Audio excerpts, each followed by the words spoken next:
মঞ্চে উপস্থিত রয়েছেন নারায়ণ মোদক, গৌতম চৌধুরী, আজিমা মজুমদার সহ সকলকে এবং উপস্থিত যারা রয়েছেন সকলকে অভিনন্দন জ্ঞাপন করছি।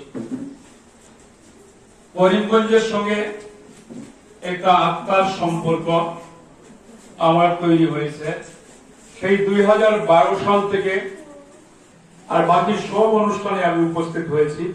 এখানে অনুষ্ঠান হলে আসতে ভালো লাগে না, মনে হয় গেলে সবার সঙ্গে দেখা হবে এবং সবাই খুব আন্তরিক।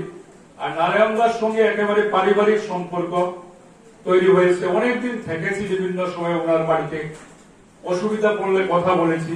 সুতরাং এই আত্মার সম্পর্ক, এখানে গৌতমদা রয়েছেন বা আরো অন্যান্য যারা রয়েছেন অনেকের সঙ্গে সম্পর্ক গড়ে উঠেছে।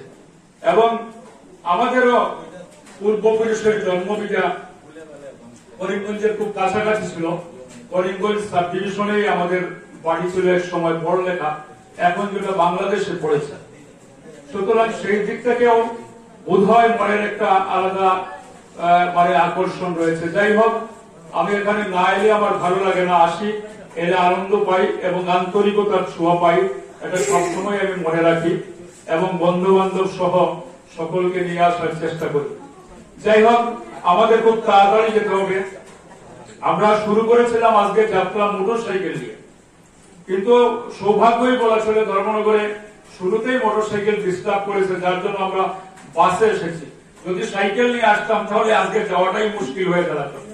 তো লাস্ট বাসে আমরা যেতে চাচ্ছি, তাই কবিতা পড়ে চলে যাব, আমাদেরকে মার্জনা করবেন।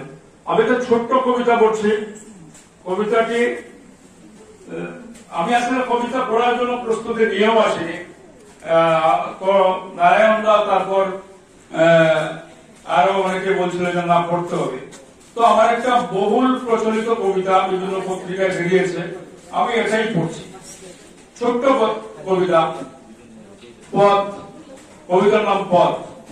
সামুদ্রিক আঁচল গুনতে গুনতে সন্ধ্যা প্রায়, আমি তীর ধরে হাঁটতে থাকি, দেহ প্রায় অচল। তখন রূপসীর মুখ চমৎকার চুপে ভাসে, মনে হয় স্কুল পালিয়ে আম কুড়োনোর কথা।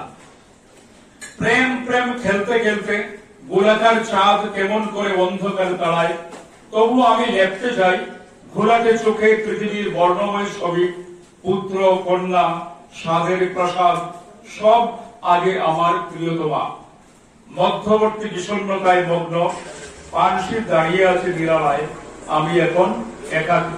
ধন্যবাদ।